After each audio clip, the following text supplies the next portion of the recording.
Welcome to the Imperfect Dads Podcast. This is your host, Devin. We believe dads care deeply about their family and kids, but they don't always have a space to discuss what their life looks like. Our podcast is a space for dads to discuss the ups and downs of fatherhood and how they feel like they're holding it together or how they're not. Thank you for joining us for this episode. This podcast is part of the Never a Face Network. Make sure to follow them on Instagram or go to the website neverafacenetwork.com. On this episode, we have on Jeremy from the Safe and Sound podcast.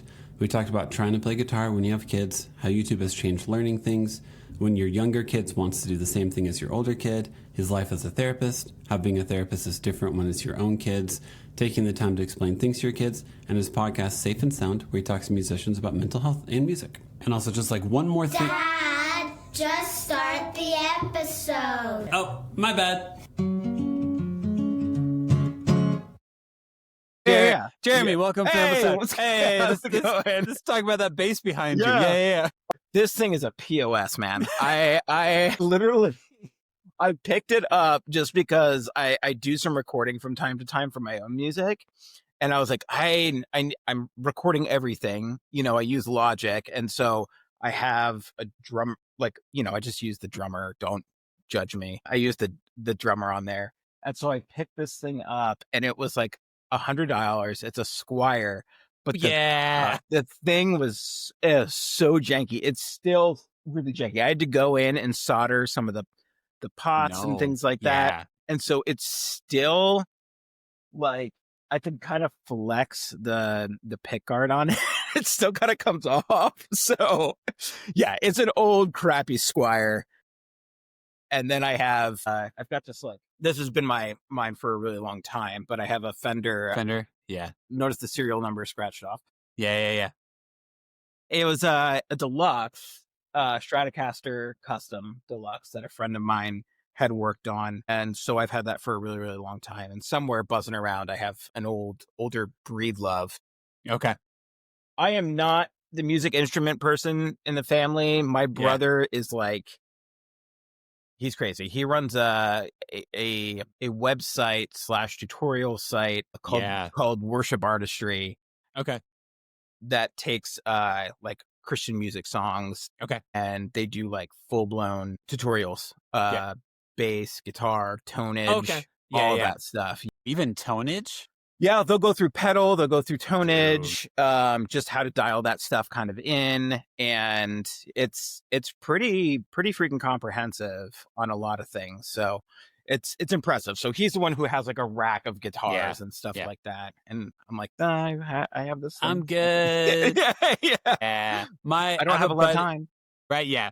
I have a friend who's in Nashville, and I think he's been he did the road work for a while. I think they needed studio work for a long time. He still does studio work, but now he has like a whole YouTube series that's kind of like, hey man, here's how you play like a studio musician. And like that whole world is like a revenue stream and a community.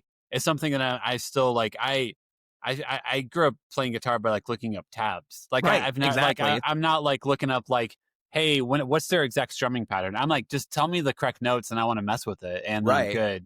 Right. I think there's something. Crazy. I think there's something that like, we're in a brave new world when it comes to that. It's really awesome. But at the same time, I think there's something kind of cool being able to kind of figure it out by yourself and not, you can get too in the weeds. I think of like, it depends on your learning style too, right? Yeah. Videos, not my learning style. I need to learn how to, by doing, type of thing. Well, because like, I also understand like the obsession of like, so I play mostly, if I play semi-hollow body Telecaster is my go-to. And I have like a Fender 212R, like just front man, like really simple, very reverby amp. And that's because I used to listen to a band called The Good Life, which is the side project of Tim Kasher from Cursive. And whenever I'd watch him play, he would always play semi-hollow body Telecaster for a while. So I was like, oh, that's the guitar I want. And like, that was the extent of how deep into that I got, where I feel like some people now are like, all right, here's my favorite guitars. What's the guitar? What's the amp? What's the pedals? What's everything? And I'm just like, no, man, just give me the guitar, and I bet I can figure it out. Yeah, or I'm just a weird imitation of what that is. So my brother has his midlife crisis, so to speak. Like, I think it's like a 1940 42 or 45 Gibson acoustic. Okay, yeah. It was like $5,000. And my sister-in-law was like, if this is the extent of your midlife crisis, That's not like, bad. we're good. That's We're not bad, good. you know? Type of thing. But that thing is beautiful. Like, Yeah. yeah, you can tell the tone as soon as you pick it up. You're like, okay, I see the difference Yeah. here and I there. stay away from pedals. I like because I just try to do whatever the presets and the guitar are because I just play around the house. I'm not Yeah. out playing or anything because I know the second I find a reverb pedal I like, the second I start getting into distortion pedals, there goes $5,000. There, Right. then I look up and I'm hiding credit card statements for my wife. You know, Right, like right, it, exactly. that's where it Yeah. comes to. Yeah, I was talking to Jake Schneider, and Yeah. Oh, we dude, were his talking pedal. about Oh, dude. Yeah. yeah, and he was like, when I quit, he's like, I sold all that stuff, like all that stuff was gone, and then when we Yeah. went back on tour, he's like, I bought it all back again, and he was like, there's like thousands of dollars equipment for like one tour. It's like an obsession. It's like an addict. Yeah. It is. So It I is. I hear you. Which is fun to think about pedals because, like, now that I have 3 kids, as I was telling you beforehand. And, like, dude, if I plug in my guitar and play at all within a month, it's a rarity. Like, if I am playing music, I'm either playing an acoustic while the kids put their hands on the guitar strings and are like, no Yeah. play, or I'm plugging in, the kids are like, what are you doing? Yeah, right. I come in and my guitar is completely detuned, and I'm like, Yeah. so who was in here? And Yeah. like my son will just be like sneaking away. And you're Right, like, dude. this is why I'm not letting the dream of playing guitar die. What has But- dad told you about touching my guitar? Exactly. No, that's, dude, really though, like I had a ukulele for a while and I let the kids play it. And then of course it got broken just from them being kids. And then I'm also like, it was like a $75 ukulele, and musical instruments are a great opportunity for you to like realize how angry your kids can make you over them just being children. Yep. Yeah, 100%. So For sure. okay, tell me about your kids. How many you got, ages, all that good stuff. Okay, so I got 2 kids. Ellis is 7 years old. He literally just turned 7 last week. Nice. And I have Silas, who is 3. He's going to be 4 in January 5th. Okay. Ellis just lost his 2 front teeth in 2 days, which is really exciting for him. But it's really funny just seeing him with this huge gap in his mouth, right? Yeah. And then also we've just been teasing him with that Christmas song because Of course. Now it's the worst time for him to lose his 2 front teeth. Yeah, absolutely. Yeah. And there, so there's a little bit of an age gap there, Mhm. enough to be like, I'm a younger brother. My brother's about 4.5 years older than me, but kind of seeing that sibling dynamic where Ellis wants a lot of like independence and space, and Silas just wants to do everything his brother does. And so there's a lot of like back and forth, give me some space, and like there's a lot of crying and lots of stamping around, type of thing. So I can remember some of that as a kid, kind of growing up, so we've been experiencing that this week. So I have a 9 and 7-year-old daughter and a 4-year-old son. And the 2 older ones, it's called like diamond art. It's like you kind of lay it out. It's got like these little diamonds. You take like a pin and put like wax on it. Then you put it on the thing, and it's like takes hours to do it. And they'll listen to audiobooks and do it. Yeah. And then the 4-year-old is like, I want to do one. And I'm like, you have trouble putting together Lego sets because you're 4. And so like I'm trying to figure out, I always feel like as a parent, you should be taught PR classes. Because basically, I'm trying to do good PR. Like, hey, man, I love your energy. This redirect you. This do this. Like, this find your lane. This figure out what you're good at today. Or like a motivational speaker. Because like, I'm working hard this week to convince my 4-year-old that I'm not going to buy him the thing he's going to scream at the entire time. Right. Yeah. The outcome of this already, right? And you're trying desperately to avoid that meltdown that happens. Yeah, of course. They can't do it the right way. Yeah. My son is, Ellis is doing, I forget, it's called Art Hub for Kids, I think. And they just show you how to draw and do kind of cartoony like type things. That's cool. And it's really cool. I've never seen, he's like, a year ago, he would have gotten really frustrated and angry and just been like, I can't do this. But he's really into it now. And Silas is watching him and he's like, Dad, I want to draw. And he does like, scribbles at this Yeah. point, but He's he wants 4, to do it. right? Yeah, Yeah. he wants to do it exactly. And so we kind of keep telling him like this is kind of like for older kids, Mhm. and he's not quite comprehending that. So we're like, all right, have at it. But we know where this is going. Yeah, it really sucks. We It know, really sucks. yeah, it really does. But at the same time, it's like they got, they have to learn, Yeah. Yeah, that's how my but middle child is. My middle child is like, why is my older sister so much better than me at this? And we're like, well, she's 2 years older than you. And also, yeah, you're not like, and also like, how do you communicate to a kid like you're not bad? Like right, my right. middle child is already like my handwriting, penmanship is atrocious, Mine and too. like my middle child is already better than me. So then I'm trying to be like, you're already better than I am. So like, then you're trying to tell a 7-year-old like, what's your metric of success? And they're like, Right. what? Yeah, exactly. We're finding with my son Ellis is that his frustration tolerance is really low. And I wouldn't say he's like a perfectionist, but Yeah. he gets really easily frustrated by things. Yeah. And trying to redirect, like he wants to do it. So if he's getting frustrated, there's a lot of like, why don't you take a break? Like Yeah. maybe it's time to take a break. And he's like, no, you know what I Never. mean? Yeah, never. Yep. And then it just kind of escalates like that. And so we're trying to figure out redirection Yeah. and how to do that without upsetting him too much. Because we talked with his teachers at school, and he's a completely sort of different kid at school than he is at home. Oh yeah, it's great.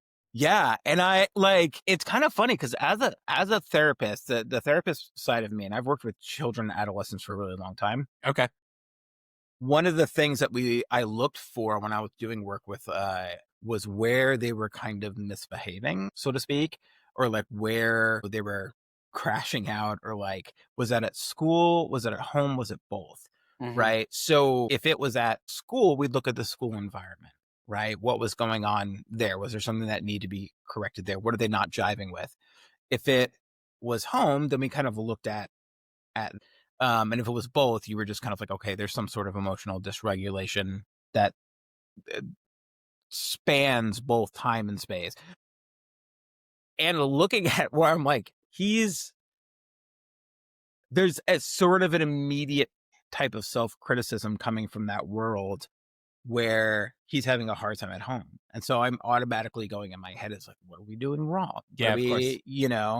And I felt like, this is me just being vulnerable and honest. Like I used to Yeah. look at other therapists who had kids, and I didn't have kids, and I'd be like, yeah, we need to put our kid in therapy. Be like, you need to put your kid in therapy.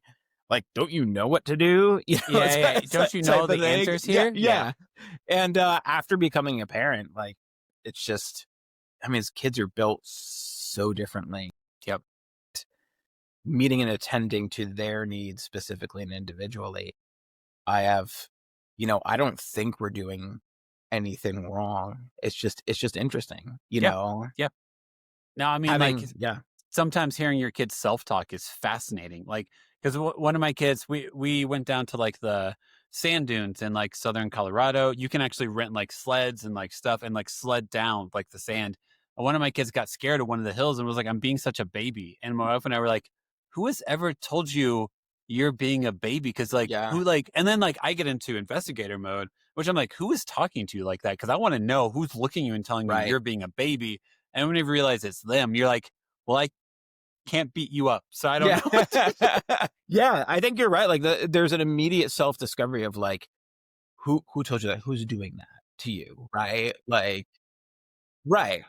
You get scared, We just moved to a new school system. We moved about 4.5 hours away of where we were living. So we started Ellis at a new school, and he's coming back and saying things, and we're like hyper aware. Absolutely, because yeah. he's starting a new school and things like that. And it's just, I don't know, it's like, oh, I picked it up here or there or like whatever. But you're just like very Yeah. Well, it's good. I think, I mean, if I'm honest, it's because I remember being a kid and not having good self-talk. And like my parents never told me that stuff. My parents never told me like, you're bad at this or something like that. They would always do what I'm trying to do, redirect me to something with my energy is more useful, as opposed to hitting my head against the wall there's a 7-foot wall and I'm 3 feet tall. You're not going to climb that wall, man. Like this puts you somewhere else.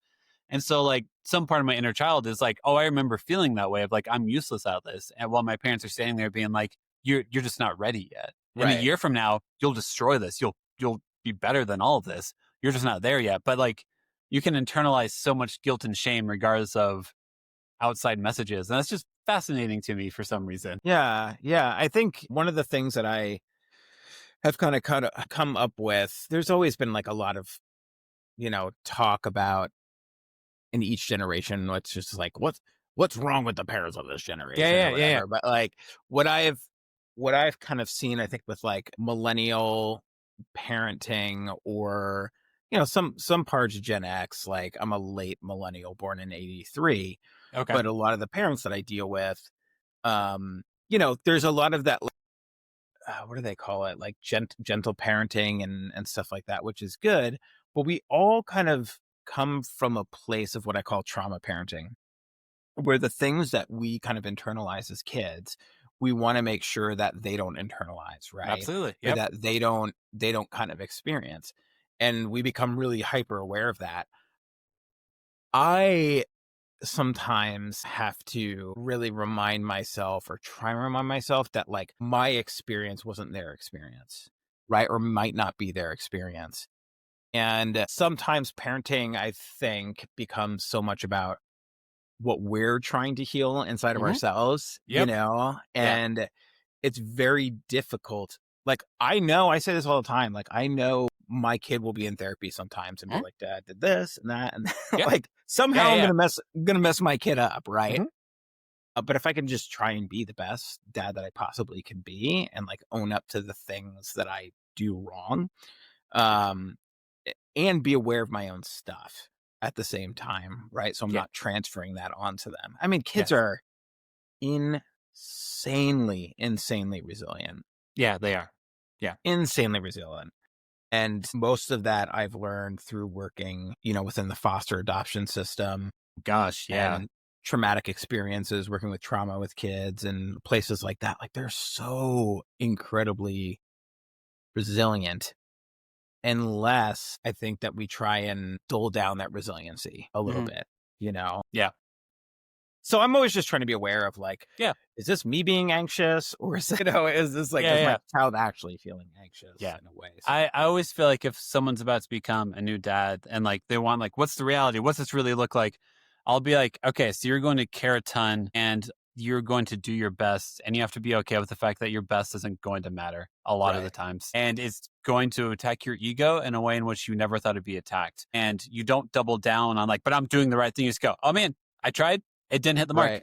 And I got to try again. And that's the one thing I see from like our parents' generation, that they say I did my best. And all the kids, all people our age are like, it still hurt me. And then the parents like, but I did my best. And I'm like, I already know as a parent, my best isn't going to be enough. Right. And it doesn't, you still try. Right. Absolutely.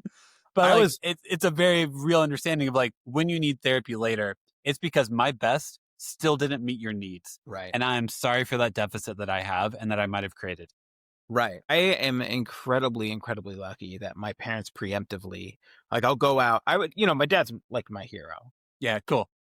And he preemptively has kind of like, as we've become more friends and we still hang out, go to lunch and stuff like that, my dad has been very, very intentional about saying like, I know there were things that I did that was wrong and that this hurt you. And there's no like, but there's just, and I'm sorry. But it's so important though to not have, because my dad's the same, where he'll be like, or my parents both actually, not just my dad, will be like, we tried and we know there's stuff we did that wasn't the correct way to do it. And for whatever it is, I'm sorry.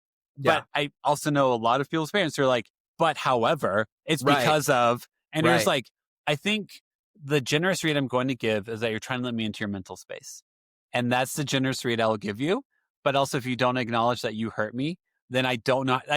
And what friendship do you have with someone in which like, hey, it's hurt when you did this to me, and they go, man, and then you keep on, and then you continue the friendship. That's not how I usually.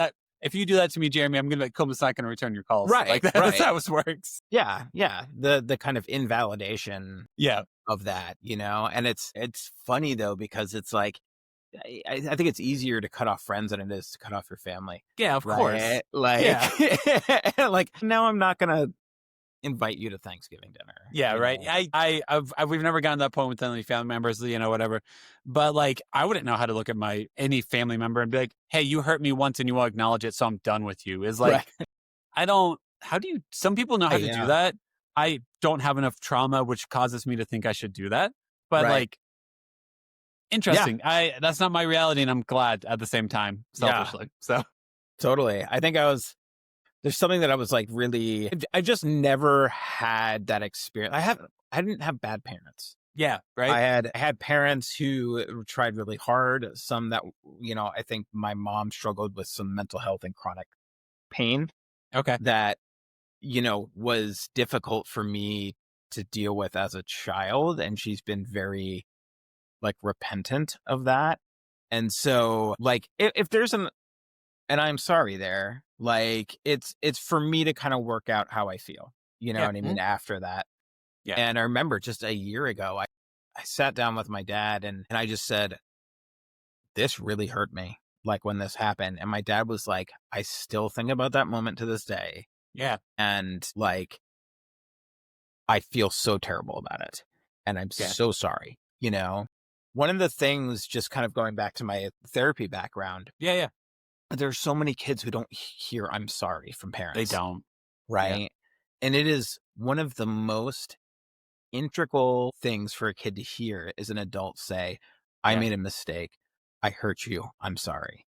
Because so many parents come from a point of like, well, either authoritarian style parenting where it's you do what I say. Mm-hmm. Right. And like, that's how to be a parent. But I can't tell you, especially to kids who have been in like foster and adoption or like abusive situations where a simple, I'm sorry, can mean the world. Yep. Right. Yep. To them. So it's so important. Yeah. I'll usually go back with my kids because, yeah, like it's the realization of course, I didn't mean for this to go wrong. And then you just kind of sit down with the kid and be like, hey, it went this way. Here's how I thought it would go. It didn't go that way. Next time, just so you know, I also don't want that to be the end result. Right. I'm going to try to make, or like even like kid has a meltdown because you kept him out too late or something like that. I'll look at my kids and be like, hey, I think you had such a time going to sleep. You were crying and stuff like that because I kept you out too late. That's on me. Next time, whenever we're at a playground and say, hey, let's go, this is why I'm saying it because I don't want you to feel this bad, feel this tired, and feel this overwhelmed. Right. So just know I don't want this to happen again either. And I'm going to do what I can to make sure it doesn't happen again. And I'm sorry that it happened. Yeah. And that doesn't seem that hard to me, but it is for a lot of people for some reason. Yeah. I think that tends to be with like, again, kind of like their own background of usually. And how they, I mean, everything goes back to childhood. It does. It's Doesn't great. it? Yeah. Also, though, childhood wounds are fascinating to discuss. So I don't know. I don't know what's wrong with me. So no, I think people are, obviously I do the work that I do because I find people to be extremely fascinating, but that time and period of life is so foundational, and it's hard for me because I work with teenagers and adolescents and I like that population. Okay. A lot. And working with adults, I can kind of catch the trauma a little bit before it starts to ingrain itself completely. Mm-hmm. Yeah. And I found working with adults, it's a lot of the trauma is already set in, and having to go back and redo that work is difficult and it's painful. It takes a really long time. And so working with teens and young adults, teens have, at least in Washington State, they have a right at the age of 13 about whether or not they want their parents involved in any sort of mental health treatment. Really? Yeah. Okay. So they can say no. When I'm talking with a teenager, I, have to let them know that like, I can't talk to your parents unless you say it's okay. And I have to sign a release of information. Fascinating. Yeah. And that it makes sense. I oftentimes tell them like, I'm with you maybe like an hour a week. If like, it is important for me to kind of talk to your parents because I'm your advocate, right? Yeah. Like if your parents are coming down on you about something, it took me years to feel comfortable in this position and realize that I am a professional. Yeah. But like coming from me, it's going to sound a little bit more, it's going to sound better, right? Yeah. Like, they're more apt to, maybe take a step back. Mm-hmm. But yeah, there's people, I don't want you to talk about anything. And there are limits to that confidentiality. And that includes suicidal, more or less suicidal intent or homicidal. 13 years, I have never had anybody who was homicidal. So Yeah, that's good. knock on wood. Yeah.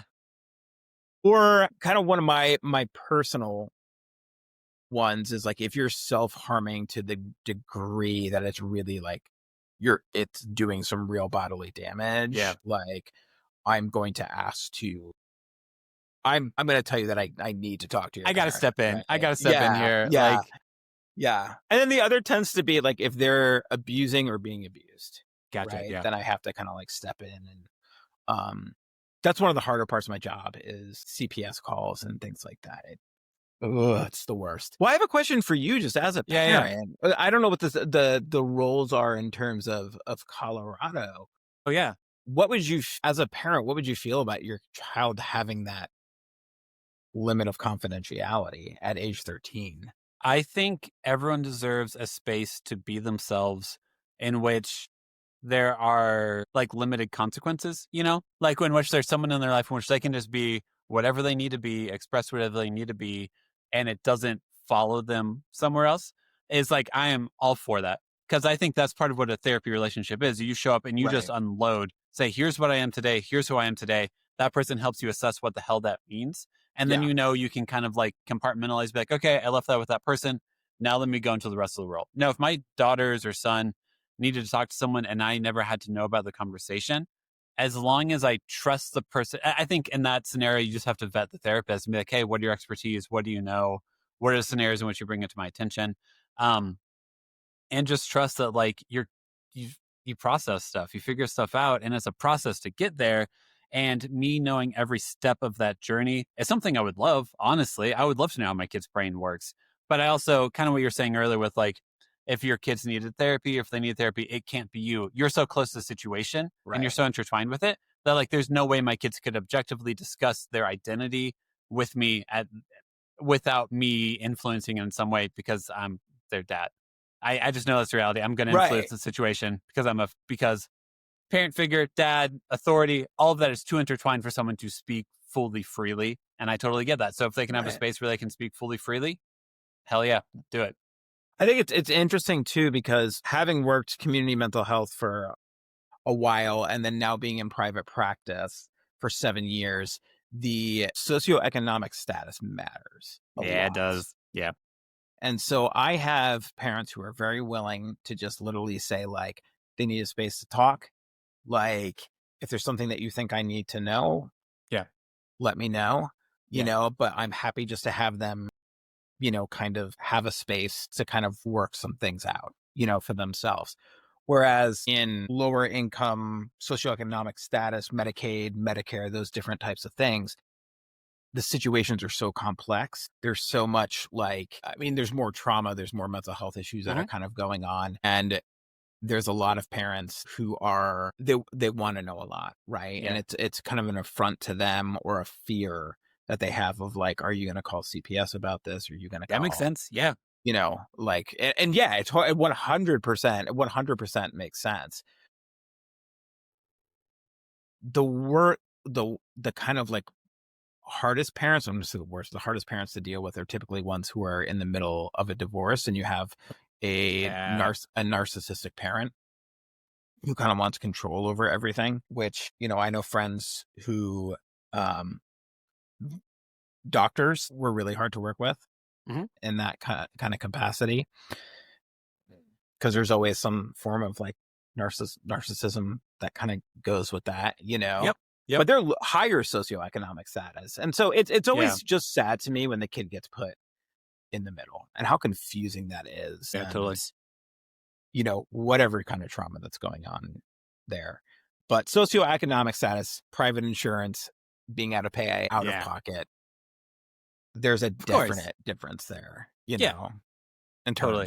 Yeah. That makes a ton of sense. Also, I feel like I think stability matters a ton for 100%. So much of the human psyche. And if you are lower social economic status, your stability is pretty non-existent. And then that your kid is having trouble and you want them to feel I think it compounds so easily. And if anything, it would be a reflection of how it'd be hard not to internalize since you can't keep things stable and get more for your family, that's why your kid is having problems. And then Right. then I would project myself into that conversation. I'd want to talk to the therapist and be like, how much of this is my fault? How Yeah. much of this is because of me? Yeah. It's just what I wouldn't know how to not feel that way. Because why would you not? Yeah. Right. Right. On the opposite end, I would say that kids that I work with, and on one of the episodes that I did with Stacey Hilt, who played for Coalesce in the Casket Lottery, we were kind of talking about the fact that, we can talk a lot of times. I have in session. It's funny to me, not literally. So first of all, I'm originally from New Jersey, so some of the language and stuff like so that. you're a New Englander. I got it. Yeah. Blunt, Yeah. very, very, very specific. Yes. I don't dance around stuff very much, but it's funny to me in a therapeutical sense when kids come in and they start talking about their teenagers, they start talking about their parents and they start kind of criticizing them. And you can see the anxious look on their face. And I talked about this with Stacy and the fact that he was talking about his parents and he had the same kind of reaction, which was like, I don't want to say anything bad about my parents. Like, I know, like, I love them. I don't want to give a bad impression. And part of the thing that I have to do is say, like, it's okay. You can hold two things in your hands, that your parents love you and they've made those mistakes. Criticizing them is just a recognition of how some of their parenting has affected your life. But you can see this visceral kind of like anxiety that comes up, in that way. And I think it doesn't leave us. No, I think the way I describe it is like, I think it's fascinating to understand when I'm trying to justify someone and when I'm trying to understand them. Because to me, justify means I won't look at it objectively. I'll just be like, they did really good, and it's like, well, you're ignoring, in my opinion, then I'm ignoring a lot of truths just because I'm like, I don't have the answers. Right. So I'm like, in what scenarios am I justifying my parents? And when am I just trying to understand them? Like, I'm not trying to diminish my own pain. If I justify something, I feel like I'm trying to diminish some part of the conversation to move on. And to teach that to a teenager, to be like, hey, just so you know, these are both going to be true. Like, I always feel like if I want to criticize someone else, I also want to understand at the same time. Because I think those two truths can be the same. And if I don't, then I just destroy them in my head. And that doesn't create a relationship. Yeah. And it's funny because that's the hallmark of a well-developed psyche. And when they're teenagers, like, they're still developing that. Absolutely. Yeah. If they have a healthy environment, and so holding on to those like double truths can be kind of tricky in a lot of ways for them, Yeah. So you have a healthy psyche. Hey, thanks. I appreciate that. Well, I mean, it didn't really exist, and I wasn't always there. But it's that I do think it's a truth, and I'm trying to teach my kids that as much as I can. Of like, hey, you can hold two things at once, which is why I'm so grateful for Inside Out, the first movie. Yeah, you can be 100. happy and sad at the same time, and just to let kids know that, because like, I think I love, as we get older and as generations move on, what you're accepting of and what conversations you're willing to have is phenomenal. Like, that you are willing to discuss, you can be happy and sad at the same time, as opposed to like, you're sad, go get happy. And it's like, right. Well, that's not really how it works. Yeah. Sorry. Yeah. I mean, that movie was a really great illustration and overused in the therapy world. Absolutely. Yes. Just to kind of, explain stuff. And it's funny. I try and talk a lot with my kids about feelings, and my 7-year-old wants me to shut up. Like, full You're at that stop. point. Yep. Yeah, full stop. Like, there'll be times when he'll be like, "Are we gonna have another talk again?" And like, he will physically groan, and it'll just be like, "Ugh." And I'm like, this is not how I thought this was going to go. As a dad, I was like, yeah, we're gonna be about feelings. We're gonna talk about this stuff. And he wants nothing to do with it. Yeah. He's just, we're like, no, this is important. We need to talk about that. Yeah. It's knowing his limitation about Absolutely. Yes. what he can kind of absorb informationally. One of the things that, you kind of learn working with children too, is that you have, especially kids maybe who have ADHD, is like, you need one sentence things. Mm-hmm. Because it just turns off. right? And so it's hard to remember that. To explain concepts, they're not that short, you know? And Of course. so it's so important to keep it as short as possible. Yeah. It's so hard though. It is. It really is. Like when your kid says like, why, right? And you're like, I don't know how to explain that concept within like a really short 2 amount of time. sentences? Yeah, exactly. Yeah. Yeah. There are times when my kid makes me feel, I shouldn't say makes me feel, I feel like an idiot just Yeah. because he will be like, well, tell me about this. Like, he asked me all about wars and why do wars happen and what, you know, or like the concept of slavery. And I was like, I There's don't a lot know. of darkness to introduce you to right now, man. I don't. Yeah, and also like, how do I explain this in a concept that is like not a very, very complex, but also Yeah. black and white situation? Yeah. You know, what happens or what causes people to do things? You know, and I'm just so stuck for words, which is usually why I go to my wife, and I'm just like, because she's way better at it. Yeah. You know, and I think spiritual concepts too. I'm trying to explain some of those things. Yeah. Just trying to keep it simple, but true to what it is. Like, we moved out to Denver in 2024 from Nashville. We lived in Nashville for like 18 years, and our car got stolen on the way out there. And our oldest still has a ton of anxiety about like, hey, are all the doors locked? Is everything done? And try to explain to her still when she's 9 to be like, hey, it happens. Like our car was locked. The window was broken. Like we had a Kia. They're extremely easy to steal. Like I'm going it from the super logical thing of like, it happens. Like we didn't do it. Like we didn't do anything to have it happen to us. Whenever I get too logical, I'm like, stop. What are you feeling? What are you thinking right now? Because in my mind, I'm like, yeah, our car got stolen. It really sucks. It was really frustrating. Made me really mad.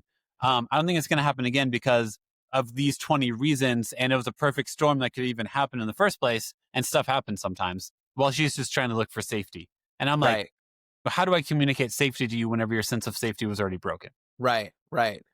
Yeah. That sucks. I mean, it's funny in therapy, not just, I mean, with everybody, there's like some pretty core common principles. One is kind of like, what are our core fears in general, right? What drives that kind of anxiety? You know, for most people, it's like failure or not being good enough, and that drives a lot. But there's also how we navigate the world in safety. Yeah. I was kind of thinking about this just before we were talking. I was like, what do therapists sometimes have? What makes somewhat of a good therapist is intuition based, right? But that intuition in childhood is sort of like a coping skill or an adaptation to try and survive. Yeah. Right? And so it just so much comes back to safety, you know, and like things are you can be logical, but feelings aren't always logical. Right. No, and like I had my car stolen twice in Portland. That sucks. And that was man. Like the illusion of safety got broken, you know, and then once that's broken, how to piece that back together, even as an adult, is incredibly difficult, you know? There's I'm a huge Calvin and Hobbes fan. Yeah, me too. Yeah, I don't know if you remember this comic, but there's a whole storyline where their house gets broken into. Oh, I don't remember that one, no. Yeah, and they come back from vacation and Hobbes is gone. Like Calvin's freaking out because Hobbes is gone. And like their parents are kind of like, that illusion of safety is kind of like broken. And the parents are struggling with it too. Where the father is like, you know, he says something to the effect of like, man's home should be his castle, not his fortress. Right. Yeah. Like that's when that illusion of safety is broken, it really kind of messes with you, you know, and fragments you. And children deal with that. They do. Yep. And you're trying to then explain to your kids, like, I don't know if your car was stolen whenever you had kids and everything, but like whenever your kids start to come, like, it's a big concept of like, hey, this can actually happen at any point in time. Right. Like it can. And like being like, it's like, oh, can you die driving in your car? Like, yeah, I can die every single time I drive in my car. It's an option. It's an opportunity. Right. And to not let that fear consume you and debilitate you. It's just everyone's personal relationship with anxiety, realistically. Yeah. 100%. Like my wife works as a as an operating room nurse, and Gosh, my yeah. dad was an EMT for like 25 years, and they were like, our kids and like both to me, like, you will never ever ride a motorcycle. Not Dude, happening. same. No Yep. way. No Nope. No how. You motorcycles. No know? motorcycles. Nope. Nope. And because of the things that they've seen, Yeah. you know what I mean? Some of that kind of creeps back. Yeah. So even as a young kid, much younger, my son Ellis would be riding in the car and he would see somebody on a motorcycle and he would go, that person's not being safe. So true. I have friends who I haven't had any friends die in motorcycle accidents, but I've had friends whose dads have died in motorcycle accidents. I had a coworker who they were stopped waiting to like merge or something like that, and the car behind them just didn't see them, so bumped in the back of the car. Her husband broke, like she broke her leg, her husband broke her leg, and I'm like, I'm very risk adverse, I guess, is what I'm Yeah. learning. Well, in this yeah. moment. Yeah. I mean, like, it's different when it's your kids, right? And you Yeah. think to yourself as a teenager, like, why are my parents Yeah. like this, right? Yeah. There's an individuality. I was talking to my nephew and he wants to get a motorcycle. He's 18. And Yeah. I was like, your Aunt Erin is going to like freak out, right? And your grandma's going to freak out too, because my mom is a very anxious person. And he just Yeah. turned and he was like, it's not their decision to make. I was like, It's accurate. You're right. You're not You're wrong, right. man. I'm You're just trying to right. make you aware of the consequences and how Right. Thanksgiving's already going to be awkward, man. Can you just not? Right. We don't want to have a fight about your safety. At this Please, point, that'd be great. you know? Okay. And we haven't talked about your podcast at all. So before, Yeah. and I know you've probably got like a therapy session or lunch or something like that. I do at 12, but Okay, that's cool. about it. Yeah. Then I will go ahead and transition into you talking about your podcast. So, hey, Jeremy, I know you exist because you do a podcast. Tell me about your podcast, all that good stuff. Okay, so I started, it's called Safe and Sound. It originally started as something called Welcome to the Scene, where I would say it was more like therapy for me, but the idea was I was really big into the post-hardcore emo scene when I was younger, and I have some weird connections to people through that. And during COVID, I was looking for like sort of like an outlet, and I was like, I think I could make some interviews happen with people. Like that was just kind of the basic concept. And I wanted to have a little bit of a mental health bent to it, but it was really kind of hard to merge the two ideas that were going on simply because we're talking about somebody's career and then having to kind of like go like, and what about your mental health? Yeah. It seems like a kind of awkward transition. It started coming out more and more within episodes. And my friend Dave is a producer in New York City. And this is just truthful. I had kind of peaked on listenership. And my friend Dave was like, I think you need to focus the podcast a little bit more. Admittedly, I was kind of steering away from mental health simply because that was my day job. And I was also getting really, really heavily burned out on doing therapy and talking about mental. I was not in a good mental health for myself. But these themes kind of kept coming out normally at the end of an episode, which is interesting. Yeah. Because the good stuff always comes out at the end of therapy sessions too. Yeah. And it's this kind of like unique phenomenon. And so what I really wanted to do was take these musicians that were not only people that I really admired, but knew that people had a connection to their music and really dissect and think about how music affects both positively and negatively people's health and mental health, right? Yeah.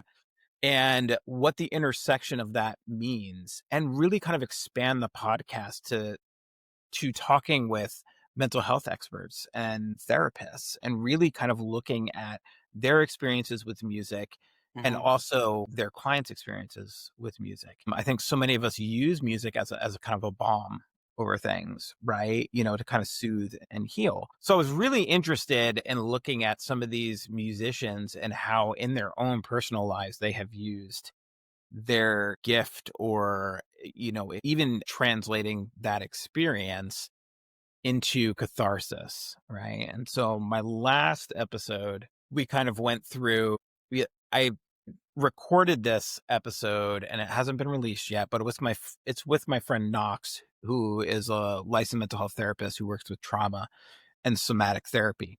Mm-hmm. And we were kind of talking about somatic therapy talks about how trauma lives in the body and ways that we kind of deal with it. And people who are traumatized are often very disconnected from their body. So somatic therapy really kind of focuses in on feelings, sensations that are kind of being held in the body, and then using movement. And that could be dance. That could be, we talked about moshing. We talked about getting in the pit, right? And like how that could be a very therapeutic experience for people. And I thought it was wild as we were talking about it, because I was like, yeah, there is a catharsis that goes on in there. And not only that, it's violent, but it's safe, right? I gotcha. Yeah. It's safe in the extent that the community around, if you fall down, somebody's going to pick you back up, right? They're going to make sure you're not being trampled on. And if you have trauma, you get knocked down and there's nobody there to pick you up. Yeah. And when that trauma really embodies itself, it's because, again, fragmenting that safety and nobody's there to kind of be like, hey, let's do this together. Let me pick you back up. Get back in it, type of thing. We feel very isolated when we experience either physical trauma or have been in like really intense traumatic situations, whether that's mentally or physically. And so I wanted to explore that side of the therapeutic side as well. But it's been really fun also talking that a really constant theme that has come out with some of the musicians has been bipolar disorder. Yeah. Yeah. Which is like, it makes sense. So there's a difference between bipolar 1 and bipolar 2. Okay. Jake Schneider has, from My Bear, has bipolar 2. He was diagnosed with. I know Anthony Green from Circa and, Seosin, whatever. right? Yeah, Seosin, LS Dunes. Yeah. The many bands. All the things. Bipolar 2 as well. And Stacey Hilt, that I was talking with recently, has bipolar 2. And the difference between bipolar 1 and bipolar 2 is bipolar 1 goes through manic episodes and depressive episodes that tend to be longer and more severe. Okay. So somebody with mania in bipolar 1, it can be more intense. And when I talk about mania, it's grandiose thoughts, just for listeners, massive amounts of creativity. There's excessive energy that kind of goes on, and a lot of poor decision making. People can get hypersexual, make really bad financial decisions all within this time, and then it kind of crashes down. So this key distinct feature between bipolar 1 and bipolar 2 has to do with time and also intensity. Okay. So with mania and bipolar 1, you can experience hallucinations and delusions. Okay. While bipolar 2, at least the hallucinations part doesn't exist. But what these musicians are tapping into is that intense period of creativity that kind of goes on, where they're making. Stacey said, I had like several bands. I was doing this, I was doing that, and I was partying on top of it. Yeah. And talking to Jake, that also kind of morphed into an intense anxiety. And so oftentimes it was really interesting when talking about bands who broke up either naturally or because some sort of thing was fractured. A lot of anxiety would creep in, a lot of depression would creep in. And so I think the whole goal of the podcast was, for me, after going through an intense, I would describe it as a mental health crisis for the past year and a half, you become so isolated and alone. And that people could listen to this and be like, I'm not alone. Like, if this musician, my favorite musician is kind of dealing with this, like, whoa, I don't have to feel alone in that, and people that we look up to or provide catharsis for us. A lot of that catharsis is driven from their own catharsis, of playing music and stuff like that. So I really wanted to really emphasize that in the podcast and really kind of spur it in a new direction. Yeah. So. Now, I mean, that's doing a dad podcast, and I've had a ton of musicians on. That's the hope, is like, because I think it's very easy to think that you're the other in a scenario. Like, you're the one who's left out. You're the one who isn't understood. You're the one, blah, blah, blah. And I'm like, it's been really cool to get to interview a lot of musicians where it's like, oh man, you also go to bedtime, or you like Matt Carney. I remember talking to him, And we like talked about how like going to a restaurant or coffee with like your kids, and people are like, oh, are you babysitting today? And you're like, some part of you is so deeply offended because you're Right. Yeah. no. And I'm like, oh, Yeah. I just related to Matt Carney on an everyday moment of life. Right. How Yeah. cool is It's that? so Like, cool. Yeah. so, but like, is it easy to be like, oh, they must not be normal people? It's like, no, they still get it. They still do long car trips with their kids. Right. It might be a tour bus versus a van, but like Right. they still deal with this anxiety. They still deal with this I'm not enough of that exists in everyone's life. And yeah, it's fascinating to me whenever I hear someone who has inspired me talk about something, how much more it means, which is, Right. it's, I don't know why it is, but if I'm already looking up to how someone perceives the world and then they let me in more into how their mental space is, it is kind of like, oh man, cool. To me, the most beautiful thing about art is it gives you a language when you didn't have a language before. Right. And that's Absolutely. a beautiful thing. Absolutely. Yeah. Yeah. Yeah. And I had a conversation with my friend Knox again about there was a time period in my life where I wanted, certain things like certain lyrics tattooed on me. Absolutely. Yeah. Yeah. Yeah. And so I was talking to, I don't know if you know the band, The Beautiful Mistake. I at all. know the name, but I can't remember any of their songs off the top of my head. Yeah. Josh Hagwis is the lead singer and Okay. guitar player. And I was talking with him and I said, like, can you tell me what this lyric is about? Because I've always really been drawn to it. And he was like, nope. He's like, I'm not going to tell you. And Yeah. there was probably that was really like, ugh. His point was, however you connect to it, how you connect to it, it means what it means to you. And I don't want to steal that from you, And I was like, that's awesome. Just tell me what it means. My favorite is, since there are so many podcasts out there now, is hearing musicians talk about albums that they made and how they felt while making it. Yeah. Like I just listened to Matt Pryor did an episode on Vinyl Emergency, and he talked about the first New Amsterdam's album, which I was obsessed with. And he was like, yeah, whenever I made this certainly something I didn't want it to be, or wasn't what I thought it'd be whenever I originally went in the studio with it. So I did I re-recorded it like a year or two ago. So it'd be more what I envisioned the album to be. And I'm just like, oh, I kind of convinced my parents to buy me an acoustic guitar so I could play all these songs on an acoustic guitar. And here you are being like, I think it could have been better. And I'm like, this was the thing. Yeah. This was the thing. If I could make an album that sounded like what you thought wasn't enough, right, then I would be doing something good. And I'm like, right. Oh, just how fascinating. How fascinating is that reality? At the very end of the day, what I found out is like artists are artists, and especially musical artists. And when I talk with them sometimes and like, you're experiencing something, making this connection at a concert or something like that. And I'm like, dude, everybody's singing their lyrics. Like, this must be an amazing experience for them. And a lot of times they're like, I had Bob Nana on from Braden Hey Mercedes. And he was like, I didn't really notice that a lot of the time. He's like, and like the kind of connection, or them just saying like, Josh Brigham from Hopes Fall, the guitar player, we were talking about Furnace Fest, and they kind of play the first kind of reunion set back there. And I was like, what was that like for you? Blah, blah, blah. And he was like, I couldn't hear anything in my monitors. Oh, and so that sucks. Yeah. So he's like, I was just concerned about whether or not it sounded like crap. And like, it took me out of that experience. But a lot of the time, the artist inside of me or the musician side of me is just thinking like, can I hear? Like, what does this sound like?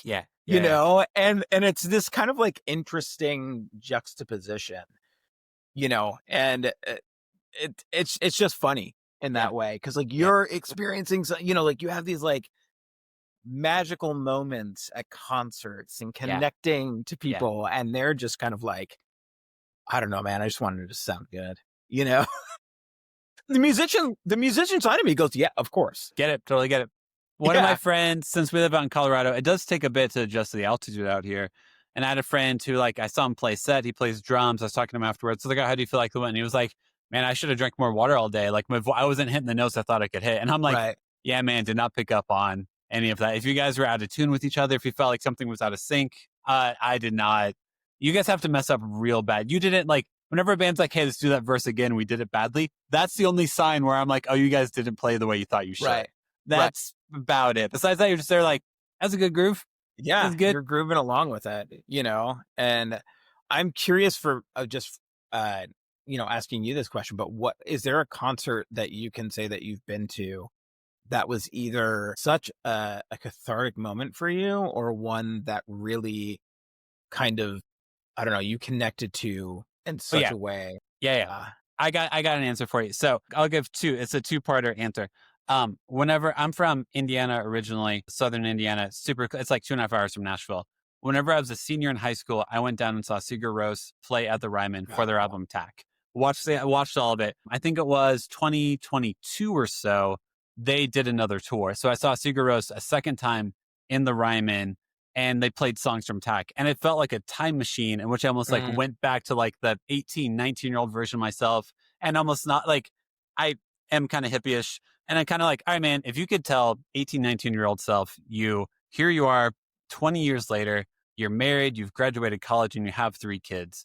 Do you think that younger version of yourself would believe any of what you're saying right now? right. Well, also, I mean, I'm sure you've listened to Seagirls also. It's an Right. experience. Yeah, They've got like a lot of absolutely. low vibrations in their music, so you literally feel their music in your body the entire time. So it's something ambient like that where you just sit there the entire time and you're like, oh my gosh, I can't like. And I have other examples also, but that's the one that comes to mind the most Yeah. immediately. Yeah. Yeah. Well, it's funny that you mentioned that vibration sound. Yeah, you feel it. Just Yeah, yeah, out of curiosity, when you feel that, what is it? How do you, this is the therapist question, but how do yeah, you feel like yeah, yeah. emotionally? Yeah, yeah. What I would say is something like that is, I mean, kind of what you're saying with like your friend Knox's study of bodies. I think it's about grounding. And to me, like what makes you grounded in this moment? And a low vibration that you feel in your chest is like, how can you ignore it? Like if you have something Right. that's literally shaking your body Right. Right. to be like, man, I'll just keep on walking is like, no, no, no, man. Like you've got to stop. You've got to feel that, kind of analyze it, see what's going on. So to me, that it's something like that just guarantees like a presence to the moment, because Right. whenever your body gets involved, I think it's why you detach from your body, because you can ignore the moment in front of you a lot Yes. Yeah. easier if you Correct. ignore your body and all of your flight or fight or freeze and fawn response. Right. So Right. that's Yeah. that's the low vibrations. It's kind of like, hey man, you're here, be here. Like your Yeah. body is screaming at you, you're here right now, be here, feel it. One of the interesting things about that, have you ever heard about polyvagal theory? I am vaguely familiar with it, and I think I've probably watched an Instagram video on it. So give me a better definition. So polyvagal theory is essentially that there's like a main nerve that goes down into your stomach, through your chest and to your stomach, and it's kind of it's the main nerve for your sympathetic, no, okay, I should know all this stuff. Just You're the therapist here, yeah, yeah, not yeah, me. yeah. It's responsible for calming down the fight, flight, or freeze Okay. response. Yeah. So if you can stimulate that nerve, it brings a sense of calmness. And so vibration, when you are trying to, the name escapes me, but then one of the main guys of polyvagal, Peter Levine, polyvagal theory and also somatic theory has an exercise, and it's called vooing. And what you do is you take a breath in like this, and then you make a voo sound to Yeah. get that vibration, right? Yeah. And it also is reminiscent of mindfulness exercises Hmm. in Buddhists, right? Where they're Yep. kind of doing the low. But what that Yeah. does is stimulate the polyvagal nerve, and it leads to a sense of calmness, right? And so, like, when you're in a bassy place or you're feeling those vibrations, there's a stimulation there that does kind of put you in presence, but also brings you Yeah. down, right? In a Yeah. way, which I think is like super cool. So when I have a practice, when essentially what happened to me is I got stuck in a situation at work in therapy where I was working for somebody else. My body just rebelled really hard on me and Hmm. was like, if you're not going to take us out of this situation, we will. And so I developed Yeah. super, super intense anxiety on a That 24 sucks. hour basis. Yeah. And part of that, I mean, it's lasted for a really long time, but part of bringing that down has been this practice of when I'm feeling elevated, moving my body, and then also doing this vooing. And you can feel it. You can Hmm. feel it calm and bring you down. And I think that happens in music a lot too. I did a paper in grad school about the effect of physically putting an instrument in somebody's hand who's been traumatized and playing physical music with people. And what was found was that, like, especially in other cultures, there's a communal experience of playing instruments and dancing, and that becomes a shared experience of moving through trauma together. Yeah. And it's awesome, and there's a lot of ways that you lose community when you're traumatized. And there's a lot of, like, cultural experiences, I think, in America, especially I think as, like, white Americans, of not being able to process that trauma in community or through cultural dance or any of those things.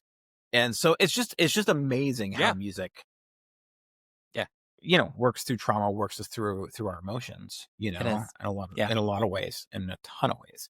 No, I mean, like, we won't get into it because we should not make this call 2 hours. But how America deals with grief is always fascinating Yes. to me.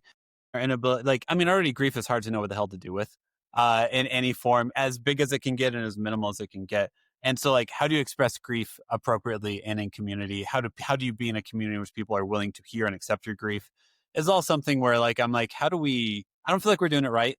Yeah. And I'm hoping for limited moments of grief in which I need to realize how badly we Right, are at right, this. right. My wife was a hospice nurse, and she's going back into Man, it yeah. as well. It was interesting. She was like, the people who have the hardest death are the people who hold on to it, to living. Yeah. And when their process of dying can either be an incredibly peaceful process, or it can be an incredibly painful process. Yeah.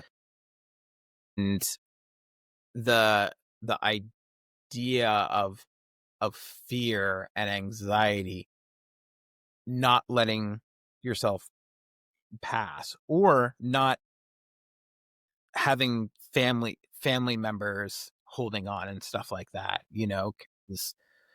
is hard.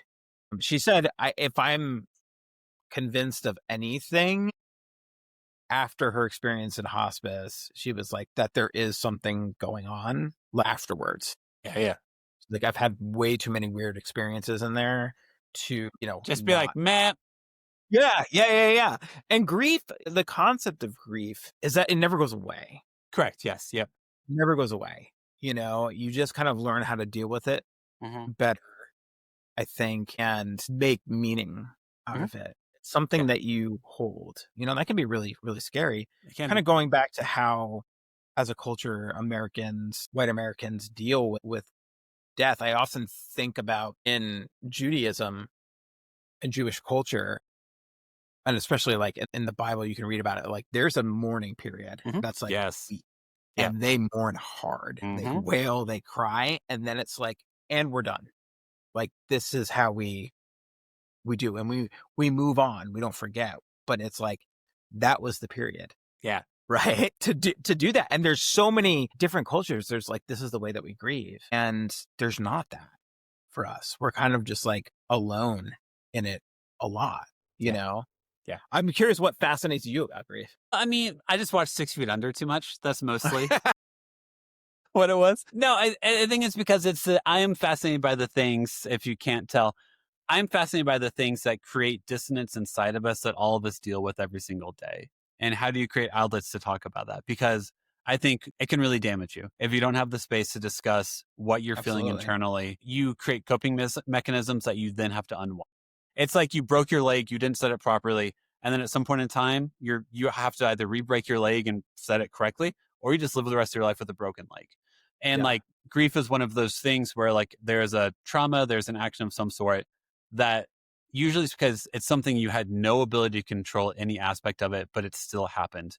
And how your psyche deals with that amount of a lack of control can really do some damage to yourself. So how do you process that correctly? How do you get around people who are like, hey, this is like, how do you share that with people?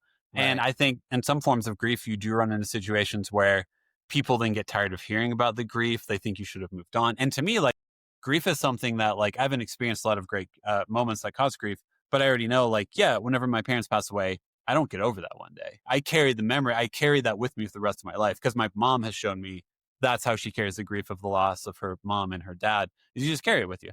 Every Yeah. holiday, you're reminded of it. Some days it weighs heavy, some days it doesn't. And some days you don't even think about it. And it's not, I think we want things to be very clean in America. We Yes, want things to be absolutely. tidy, want it to be tied up, want it to be done with. And that's not reality. And the more you can make it okay for people to be like, hey, you thought you were done with this. You're not. And that's okay. Just let me know where you are. I think it's a healthier way to actually do it.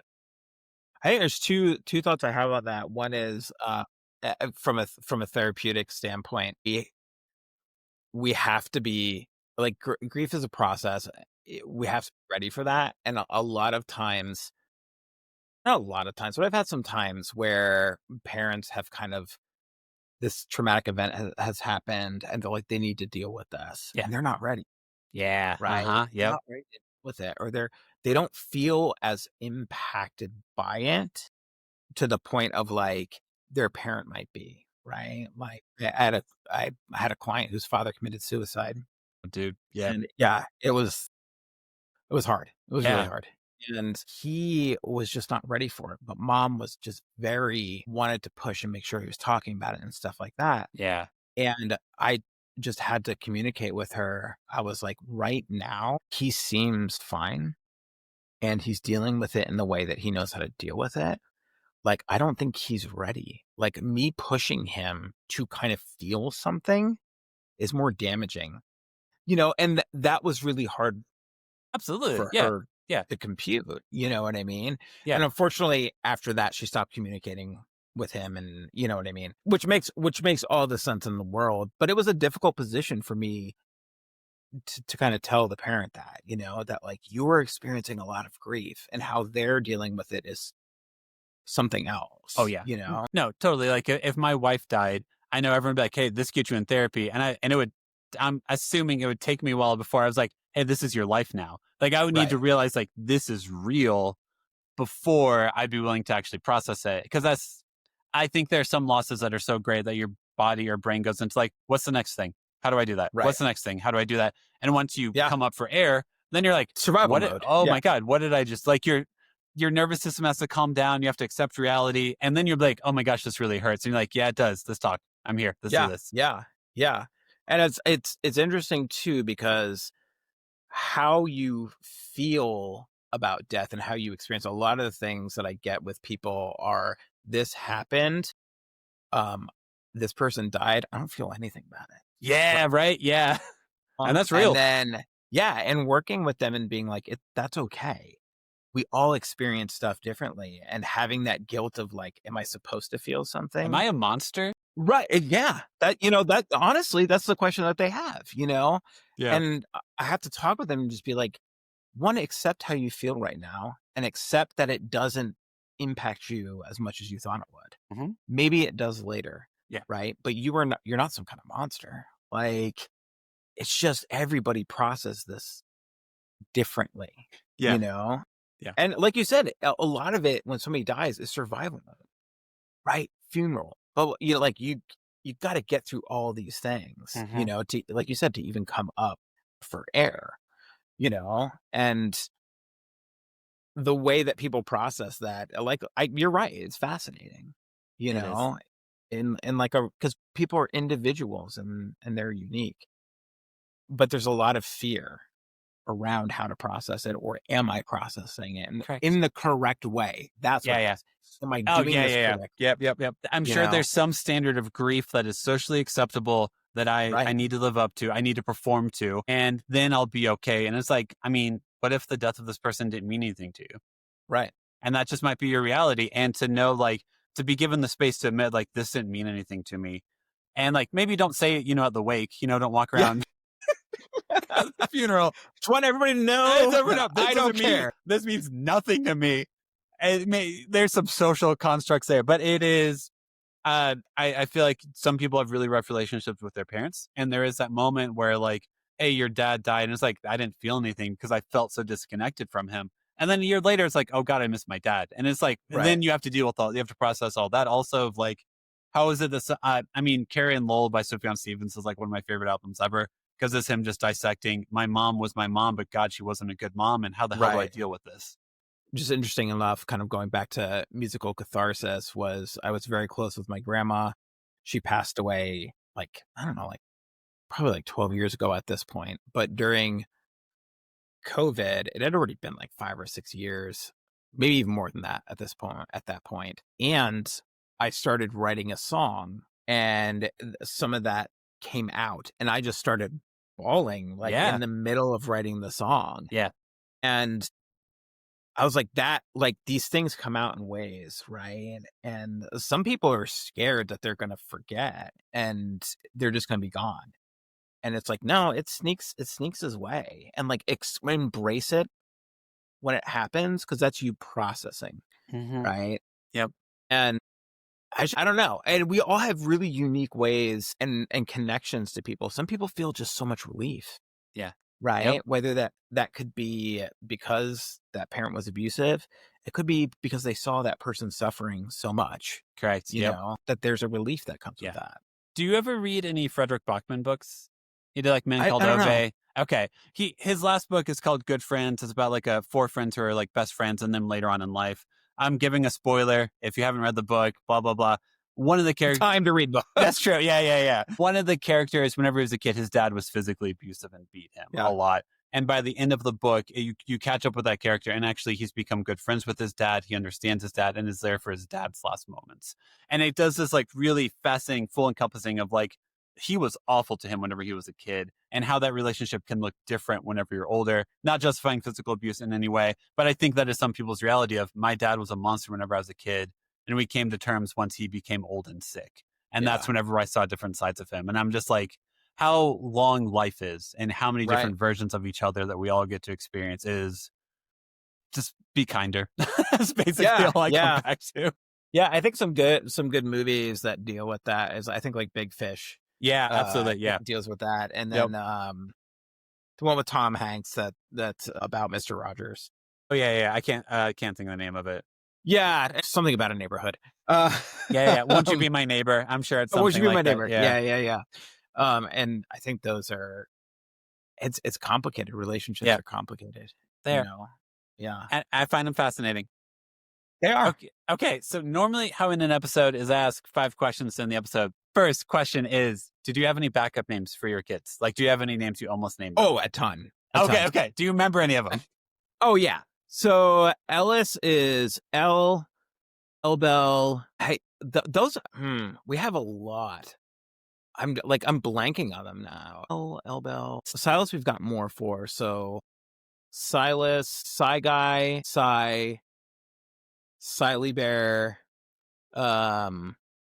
I think that's the ones that I can remind myself of quickly right now off the top of my head, but they just kind of flow out, right? You know, type of thing. So I just don't want anybody to call Ellis Smellis. That's the only thing that They will now. I'm going to send you a Christmas card that says, to Jeremy, Silas, wife's name, and Smellis. Okay. Next question. Who's your favorite TV or movie dad? No, Frank Costanza, by far. Like, for the rest of us. Yeah. Just by far. He's so absurd. Yeah. And I love Seinfeld with a passion. Yeah. I just find hilarious. Like, he's so absurd, and he's so frank, no pun intended, about everything. And it's just like, you can see the psyche of George through that relationship. Yes, you know. you can. And I think it's brilliant. Yeah. It just Did you have? I always had jealousy for that actor because he went from that doing what, like Kings of Queens, whatever. He then made a career of being a crotchety old dad, right? Every role he got, and I'm like, man, what a great life. Jerry Stiller, right? Yep. Yeah. What, like, his career then became, I'm going to be the angry old man in every single room. What a gift. What's super funny too is that when you look at some of the Seinfeld documentaries, his halting way of speaking was simply him trying to remember the next line. So it wasn't comedic timing? Yeah. He was very nervous and would like apologize about it, but it's mostly him just hitting the lines as they come to him. And Jerry, you know, another thing. Exactly. It's hilarious. Yeah. That's so good. Okay, next question. What's your go-to replacement curse word? Whenever you're around your kids, you want to say a curse word because you stubbed your toe. What do you say instead of the curse word? Or do you say the curse word? I think I say it like absentmindedly when it happens. Probably like frig and Friggin' frig. Yeah, exactly. My friends used to make fun of me in high school because they were. I went to private school. I was in like in a Christian school and stuff like that. And I went to public school, and those were all like the bad kids. Yeah, of course. Yes. Yep. And so they would curse, and I'd be like, "What the frig?" And they'd be like, "What is that? What like, is frigging? Just say the it." word, man. I mean, there's been a couple. My gosh, there was a time my son just dropped an F-bomb, and I was like, "Where did you learn that?" Yeah. And he was like, "Mommy." Yes, Like, that's a dad win. That is a dad win. Like, we might want to tone that down. You know, not to say, yeah. And I had to explain why that was a bad word. That's a great moment as a stuff parent. like that. Yeah, it's really funny. And being like, you don't say that at school, right? Like, you've never said that at school. What phone calls am I about to get here, buddy? That's very true. All right, second to last question. What's like favorite kids' toy or activity? One of your favorite things to do with your sons? Wrestle. Yeah, they it's are fun. Very physical. And as weird as this sounds, like sometimes I don't like having the crap beaten out of me. Not so much. Yeah. But it's not that. But as weird as it sounds, when I was going through all that anxiety, like there was something that was very comforting about them. It was almost like relaxing. They would kind of put a pillow over my face and like just beat me up. But I felt, I don't know, it's a really hard feeling to describe. It was a moment that I felt like I could rest. Yeah. And be present with my kids, and they were having a good time, but it was almost this like comforting thing that happened. It's really hard to describe. There was some form of release you felt in that felt connecting to your sons. I don't know the hell to explain. I know what you're talking about. We're like, I'm kind of tired, pillow on my face. You guys think it's funny because you're hitting the pillow and not me. But also there's a physical action that makes me in tune with my body. And this is all real messed up. It's a love hate. But you know, at some point they're not going to do it. No, they won't. You know? Yeah. And that's what I have to kind of like remind myself, you know? My oldest I'm a jungle gym and a punching bag at the same time. My oldest is 9, and I think she already weighs like 70, 75 pounds, something like that. And like, it's hard for me to carry her anymore. Like, it's not like a casual thing to pick up. And she's already like 4 foot. So like picking up a 4-foot human who's like a real person, as opposed to like my 4-year-old who still weighs like 30 pounds is like, oh, this is easy. But like with her, I'm like, hey, just so you know, like if you run in and wrestle while your 2 younger siblings do also, you have the ability to actually hurt me. And I just want to make sure you know. Right. Just, I mean, like for me, one of the things in working with children when I was doing more therapy, like something that my professor kind of really instilled in us was like, you have to learn how to play. Yeah. You have to learn how to play again. Yep. So we had one day where he's like, we're going to go outside. You guys are going to play hopscotch. We've got hula hoops. That's fun. You guys are just going to play, you know? And my wife will be like, you're the play guy. You know how to connect in that way. And I'm like, it's fun. Yeah. You know what I mean? Yeah, us as adults, you have to relearn how to play. You do. And that's awesome. Yeah, it is. You know? Yeah. And I think dads get a lot of that, right? You kind of get like we're the physical, more type, you know what I mean? Very much so. I think there's something inherent about that. I think so too. Last question. Yeah. What's These are great, by the way. What's your least favorite kid show? Like your kids start to watch it and you're like, this is crap. I'm leaving the room. Oh my God. There's so many. It's hard to choose one. It depends on whether or not it was their kid, like when they were younger or currently. Whenever I say right now, what TV show do you hate that your kids watch? What comes to mind? They switch around so much on them, but they watch Garfield sometimes, like the newer Netflix Garfield. Yeah. It is garbage. Like it is straight garbage. It's weird. And it's like, I watched Garfield and Friends when I was a kid. Yeah, same. You know, and it is so bizarre. And I'm just like, guys, really? I'll be like, if you're watching this right now, like I'm out. I'm done. It is a garbage show.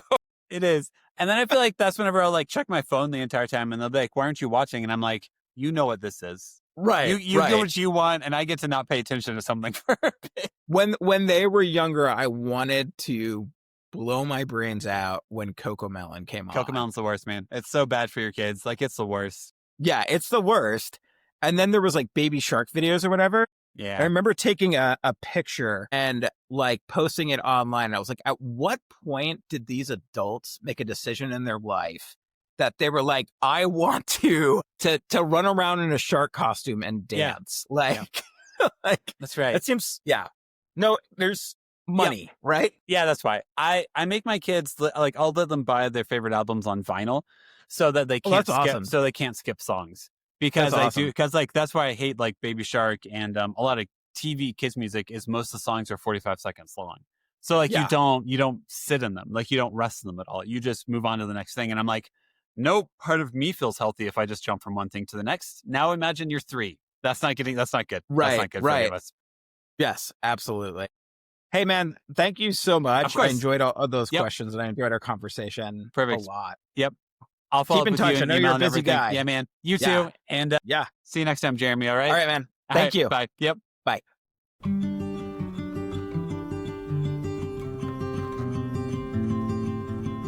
Thank you so much for listening to the episode. Make sure to follow us on Instagram, TikTok, and YouTube at the Imperfect Dads Podcast. And make sure to give us 5 stars wherever you listen to us. Music, editing, and production is all done by me. Make sure to tune in on Mondays and most Thursdays for new episodes. This podcast is part of the Never Efface Network. Make sure to go to nevereffacenetwork.com to learn more about them.